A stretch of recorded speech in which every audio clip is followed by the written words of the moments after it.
বাংলাদেশে ইসকন নিষিদ্ধ ও চিন্ময় প্রভুর ফাঁসির দাবিতে নোয়াখালী কোম্পানীগঞ্জ উপজেলার চরপার্বতী ইউনিয়নের ১ নং ওয়ার্ড উদ্যোগে কেটিএম হাট বাজারে বিএনপি যুবদল ও ছাত্রদলের বিক্ষোভ মিছিল।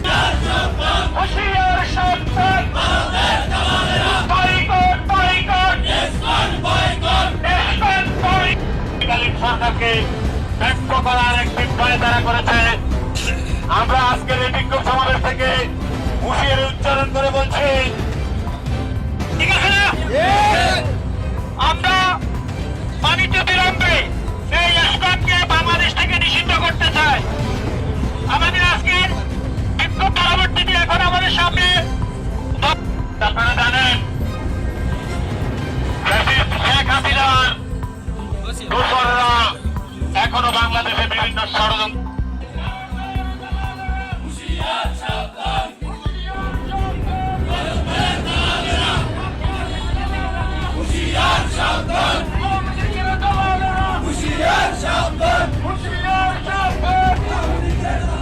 নোয়াখালী কোম্পানীগঞ্জ উপজেলার চরহাজারী ইউনিয়নে বাংলাদেশ জামাত শিবিরের হুন্ডা শোডাউন।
নোয়াখালী কোম্পানীগঞ্জ উপজেলার চর এলাহি ইউনিয়ন এর সাবেক চেয়ারম্যান আব্দুল মতিন তোতা হত্যার প্রধান আসামি আওয়ামী লীগ এর ইউনিয়ন সাধারণ সম্পাদক আব্দুর রাজ্জাককে আদালতে প্রেরণ।